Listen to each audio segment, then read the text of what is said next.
أعوذ بالله من الشيطان الرجيم بسم الله الرحمن الرحيم إنما المؤمنون الذين إذا ذكر الله وجلت قلوبهم وإذا تليت عليهم آياته زادتهم إيمانا وعلى ربهم يتوكلون الذين يقيمون الصلاة ومما رزقناهم ينفقون أولئك هم المؤمنون حقا لهم درجات عند ربهم ومغفرة ورزق كريم. نانی درس کی ان شاء اللہ العزیز سورۃ انفال پارہ نمبر 9 رکوع نمبر 1 آیات نمبر 2 3 4 درې آیاتونه چې هغه ویل کېږي. د مخکې آیات کې چې هغه تیر شولو واطیعوا الله ورسوله ان کنتم مؤمنین، تاسو د الله او د الله د رسول اطاعت او تابعداري وکړئ که تاسو مؤمنان یې. نو د مؤمن کېدلو تقاضا ده چې دی به د الله او د الله د رسول چې هغه اطاعت کوي. نو اوس دې آیات کې الله جل جلاله د مؤمن چې هغه صفات ذکر کوي. د دریو آیاتونو کې وسو د مؤمن صفات ذکر کیږي چې صحیح مؤمن کامل مؤمن چې هغه څوک دی. نو الله جل جلاله فرمایي انما المؤمنون الذين اذا ذكر الله وجلت قلوبهم، بیشک یقینا مؤمنان هغه کسان دي اذا ذکر الله کله چې یاد شي الله تعالی د الله ذکر وشي وجلت قلوبهم نو ویریږي د دوی زړونه واذا تليت عليهم آیاته زادتهم ایمانا نو د دوی ایمان سوا شي وعلى ربهم يتوکلون او دوی په خپل رب باندې توکل کوي. نو د اولنی آیات کې درې صفتونه د مؤمن ذکر شول. صفت نمبر 1 اذا ذکر الله وجلت قلوبهم، کله چې هغه د الله ذکر وشي نو د دوی زړونه چې هغه یریږي، د الله خوف چې هغه تاریکیږي. نو مسلمان دی به د الله جل جلاله چې هغه یره ساتي. تفسیر خازن کې لیکلی دی الخوف ولا قسمین، چې دا خوف چې هغه بیا په دوه قسمه ده. الله یره چې هغه په دوه قسمه ده. یو خوف چې هغه عقاب دی، خوف العقاب وهو خوف العصات. یو هغه یره ده چې هغه سړی چې هغه د الله نه یریږي، نو دی چې د الله نه یریږي نو هغې ته خوف العقاب ویلی کېږي. او دغه یره چې دا د عصات نافرمانو چې هغه ده. او دویمه یره د الله نه دا چې هغه سره او الخوف الهیبت والعظمه، دا چې د الله پاک د هیبت او د الله پاک د عظمت د وجې نه چې هغه سړی د الله نه یریږي. الله سره محبت وي، د الله د محبت او د عظمت د لویوالي د وجې نه چې هغه سړی په زړه کې یری. نو دغه خوف الخواص دا د خاص خلکو چې هغه یره ده. لکه څنګه بل ځای کې الله رب العزت د دغې نه تعبیر چې هغه په خشیت سره کړی انما یخشى الله من عباده العلماء، چې د الله رب العزت نه د الله په بندګانو کې زیات، د الله جل جلاله په بندګانو کې زیات یریدونکي د الله پاک نه هغه علما دي. خشیتو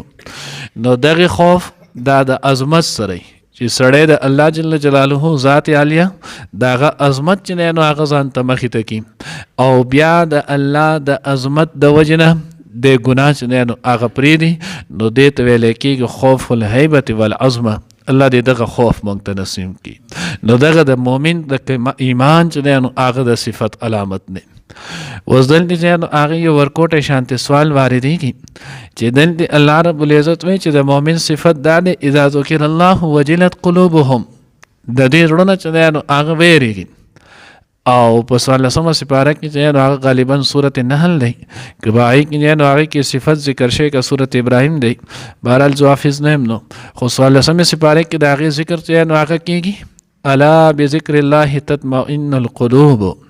چې د الله د ذکر سره چې هغه زړونو ته اطمینان او سکون چې هغه رسي. او دلته ویلی کېږي چې هغه یریږي. نو بیا بل آیات چې هغه د دې تشریح او وضاحت کړې ده، هغه وضاحت او تشریح آسان چې هغه آیات دا کړله تقشعر منه جلود الذین،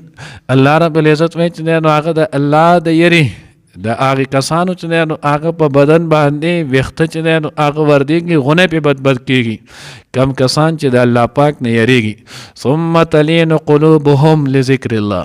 بیا د هغې نه وروسته د دوی زړونه چې نو هغه د الله د ذکر دپاره چې نو هغه نرم شي نو گویا لاول انسان د الله د عظمت د وجې نه د ده په زړه باندې چې نو الله پاک یره چې نو هغه تاری شي او بیا د دغه یری تاریخېدو نه وروستو دی چې د الله ذکر کوي نو د دغه سره د زړه ته اطمینان او سکون چې نو هغه رسي نو یو صفت د انسان بدای چې د ده په زړه کې به د الله پاک عظمت وي او د هغې عظمت سره دی به د الله تعالی ذکر کوي وَإِذَا تُلِيَتْ عَلَيْهِمْ آيَاتُهُ زَادَتْهُمْ ایمانا دویم صفت الله رب العزت دا ذکر کوي کله چې دته د الله جل جلاله کلام لوستل کېږي الله پاک آیاتونه ورته چې نو هغه د قرآن لوستل کېږي د ایمان کې به ترقي کېږي اوس د ایمان ترقي متعلق دوه قوله دي یو د حضرت عبدالله ابن عباس رضی الله تعالی عنه دی یعنی مخکې چې نو هغه دوه سپارې نازلې شوي وي نو د هغې دوو سپارو کې چې کوم احکامات ول د هغې مطابق ایمان ولو بیا چې درېیمه نازله شوه په هغې کې چې څومره د الله حکمونه رال کومونه من راغلی په هغې ایمان راوړو چې مزید ایمان کې چې نو هغه ترقي وشوله بیا داسې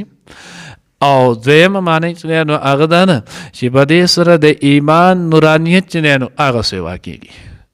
کله چې د الله جل جلاله د قرآن آیاتونه چې نو هغه لوستل کېږي په دوی باندې زادتهم ایمانا د دوی ایمان چې نو هغه سیوا کېږي د ایمان انوارات او برکات چې نو هغه سیوا کېږي که تاسو خیال کړئ کله چې سړی تلاوت کوي نو د زړه چې نو هغه رو چې نو هغه پاکېږي دی بیا د خاو بد چې نو هغه د په منځ کې تمیز کولی شي د چې نو هغه د ایمان د رڼا چې نو هغې سیوا کېږي او درېیم صفت چې نو هغې الله پاک ذکر کړی وعلى ربهم یتوکلون دوی به په خپل رب باندې چې نو هغه توکل کوي په اسبابو باندې به د دوی یقین او توکل نه نو اوس حدیث مبارکه کې راځي چې اسباب پرېښودل دا نشته اسباب به انسان اختیاري خو په اسبابو باندې به یقین چې نو هغه نه ساتي داسې ډېر شی چې نو هغه واقعیت دی خو زه باسې ستاسو یو واقع طرف چې نو هغه معمولي قدرې اشاره وکړم که تاسو خیال کړئ نو واقع معراج کې کله چې حضور علیه الصلاة والسلام باندې الله جل جلاله معراج د اسمانونو سفر کولو نو الله رب العزت د اسمان نه خصوصي سورلي چې نو هغه رالیږلي وه چې د هغې نوم براق ولو اوس هغه براق چې کله نبی علیه الصلاة والسلام پسې راغلی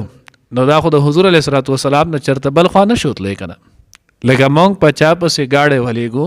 زموږ میلمه راځي زموږ چې نو یار دوست رشته دار راځي نو موږ چې کله به هغه پسې ګاډی ډریور ولیږو نو هغه بیا بل خوا تلی شي که دغه زموږ دغه میزبان د هر خوا د خوا چې نو هغه ځي خو دغه ګاډی ډریور به درته پازې ولاړي که نه دغه سره دا خدشه نشته چې دی به زما نه لاړ شي ځکه دی مامور د دې دی چې دی به دی راولي نو حضور علیه الصلاة والسلام پسې د اسمان نه براق راغلی اوس چې کله براق راغلی نو دی خو مامور دی خو چېرته تلی نشي خو چې کله د الله پیغمبر بیت المقدس ته ورسېدو او په هغه ځای کې انبیا علیهم الصلاة والسلام له امامتي کوله د هغوی ملاقات ولو نو جبریل امین چې نو هلته یو کمر پروت و په هغې کې کټه ګوته چې نو هغه ننواسه سوری چې نو هغه پکې وشولو هغه سوري سره چې نو هغه براق وتړلو نو دا د دې خبرې نو هغه حضرات چې نو هغه وایي د دې دا خبره معلومه شوه چې دنیا دارالاسباب د اسباب به اختیاري یا بل صحابي چې نو هغه رالو حضور علیه الصلاة والسلام ته وي الله رسوله زه چې نو هغه خپل دا اوښ سورلي چې نو هغه وتړم او په الله توکل وکړم او که داسې پرېږدم کومه به غټه درجه وي نبي علیه الصلاة والسلام یې لا ولې وتړه او بیا په الله توکل وکړه نو معلومه دا شوله چې اسباب به استعمالي خو یقین به د الله په ذات باندې کتاب الزهد ترمذی جلد ثانی کې چې نو هغه روایت راځي د هغې مفهوم دا دی الله پیغمبر فرمایي الزهادة فی الدنیا دنیا نه بې رغبتي او زهد د دنیا چې نو هغه دا دی چې ستا په لاس کې څه وي د دې نه زیات یقین ستا په هغه څه باندې چې کوم د الله په لاس کې دي د الله په خزانو کې چې څه دي د هغه ستا په خپل ذاتي لاس کې چې کوم ستا سره اسباب شیزونه مهیا دي د دې نه ډېر یقین چې دی نو هغه ستا په هغه باندې چې کوم د الله په خزانو کې اصل زهد اصل تقوا اصل توکل چې دی نو هغه دا دی نو علی ربهم یتوکلون دی به په خپل رب باندې چې دی نو هغه توکل کوي څلورم صفت الذین یقیمون الصلاة دوی به چې دی نو هغه مونځ قایموي نو دلته دا نه دی ویلي یؤدون الصلاة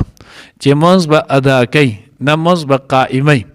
نماز قائمل دی ته ویلی کېږي دی به 15 وخته مونځ کوي. دا نه چې د په زړه کې راغله چې مونځ یې وکړو چې په زړه کې نه یې راغلی جناب کې داسې به هم نه چې مونځ نو هغه که په راروانو په لاره چې نو په راروانه راروانه کې الله اکبر یې ووایي چې هم صحیح ده، او که رکو ته ټیټ شوی الله اکبر د قیام او د رکو یو ځای کې نو دا هم صحیح ده نه. یا چې نو هغه رکو له تللی دی اوس په سجده کې چې نو هغه په خپاړو پروت دی او بس چې امام راتوت شولو بیا واپس یو دی داسې کې او بیا زر ورشي، نه دا مونځ نه دی. دا اقامت الصلاة نه دی، ادای صلات دی خو اقامت الصلاة نه دی. دا د مؤمن صفت نه دی. یقیمون الصلاة دی به د مونځ د تمام آداب سره، تمام ارکانو سره، تمام احکاماتو، تمام واجباتو سره به جنانو هغه مونځ کوي. د مونځ د فرایضو به هم خیال ساتي، د واجباتو به هم خیال ساتي، او د هغې د سنتو به هم خیال ساتي، او د مستحباتو به هم خیال ساتي. نو چې په دغې تر باندې د جنانو هغه مونځ ادا کړو نو دا یقیمون الصلاة اقامت الصلاة شو. او که په دې لحاظ سره نه نو دا بیا اقامت الصلاة نه نو هغه نه دی. نو د مؤمن صفت به دی چې دی به یقیمون الصلاة مونځ به قائموي. ومما رزقناهم ينفقون او موږ چې د دوی له څه ورکړي د هغې نه به د الله په لار کې خرج کوي. تفسیر خازن کې لیکلي وایي دلته که ما په معنی چې دی نو هغه د شی شي ایو شیئن شي، ذخیره هم چې نو هغه لیکلي ما په معنی چې نو هغه د شیئن شي، نو بیا په معنی چې نو هغه ډیره بهتره شي. یعنی څه شی چې هم الله پاک ورکړی دی، که هغې وله عقل ورکړی دی، که هغې وله صحت ورکړی، که ځواني وله ورکړی، که علم یې وله ورکړی، که مال یې وله ورکړی، که اولاد یې وله ورکړی، که فهم او ذکاوت یې وله ورکړی دی. یعنی انسان ته چې الله د طرف نه څه شی هم عطا شوی دی دی وله دې نه د الله رب العزت د دین دپاره چې نو هغه لګوي، الهي کلمت الله دپاره چې نو هغه به دې صرف کوي، الله به دې کامل مسلمان وي. که په دې کې یو شی هم دی پرېږدي نو دا انسان کامل مسلمان چې دی نو هغه نه دی. ویقیمون الصلاة ومما رزقناهم نو څه چې والا هم ورکړی شوي دی، څه چې والا موږ ورکړي دي د هغې نه به دی د الله په لار کې خرج کوي. نو چې کله به کې دا 15 صفات رالل الله وی اولئک هم المؤمنون حقا، دا چې نو هغه رښتینې مسلمانان حق او سچو صحیح مسلمانان چې نو هغه دی. الله دې موږ ته دا نصیب کړي. لهم درجات عند ربهم نو چې دوی ته کله دا مقام او درجه حاصله شو جو چل بوشي الله رب العزت وی د دې خلکو د پاره به چې نو هغه د الله په نسبت باندې بیا درجات وي عند ربهم د دوی د رب سره جنت الفردوس بوله الله ورکی، جنت کې بوله اعلی مقام او درجه چې نو هغه بوله ورکی. ومغفرة او د الله د طرف نه به ورته بخانه چې نو هغه وشي، بخنه به ورته میلاو شي. ورزق کریم او د الله رب العزت د طرف نه به د نو هغه د عزت روزي میلاو شي. دنیا دې په شان د ذلت چې نو هغه به نه هلته چې څومره هم خوراک وکړي. حدیث مبارکه کې راځي جوشا یو ډرقې وکړي هر څه به نو ولاړ شي. اوس دلته چې نو هغه د ډرقې وکړي یا چې نو وکړي نو د هغې څه نه بدبوي. هلته چې دی یو ډرقې وکړي نو د هغې نه به د خوشبوی چې نو د مشک او د امبرو په شان چې نو هغه به د خوشبو روانه شي. نو ځکه الله وی ورزق کریم. بعضی حضرات چې نو هغې معنی کړي رزق کریم نه مراد دا دی چې بغیر د تکلفه به چې نو هغه درته رزق میلایږي. په هغې رزق په حصول کې به تکلیف چې نو هغه درته نه په ګټلو کې او نه په خوړلو کې او نه چې نو هغه خارج کولو کې، ځکه هلته به خارج کول یې نه، ځکه به هغې کې به صرف او صرف چې نو هغه ډرقې راځي او د هغې به هم خوند چې نو بوی به چې نو هغې په شان د صحیح د مشکو او د امبرو. نو ځکه الله وایي دوی ته به دغه درې لوی انعامات چې نو هغه میلاو شي. الله دې موږ د دغې مستحق جوړ کړي. انما المؤمنون بشک مؤمنان الذين آکسان دی اذا ذکر الله کله چې یاد شي الله تعالی ذکر وشي د الله وجلت قلوبهم نو ویریږي د دوی زړونه و اذا تلیت او کله چې دی نو هغه تلاوت کړی شي لوستلی شي علیهم په دوی باندې آیاته دغه آیاتونه زادتهم ایمانا نو سیوا کړي دوی لره ایمان کې یعنی نور ایمان کې وعلى ربهم او دوی په خپل رب باندې یتوکلون توکل کوي. الذين آکسان یقیمون الصلاة چې قایموي مانځه لره و مما او د هغه څه نه رزقناهم چې موږ ورکړي دوی ته ينفقون خرج کوي. اولئک دا کسان هم المؤمنون هم دی مؤمنان دی حقا رښتینی لهم د دوی دپاره درجات درجې دی عند ربهم د دوی د رب سره و مغفرة او بخانه ده و رزق او رزق دی کریم د عزتو.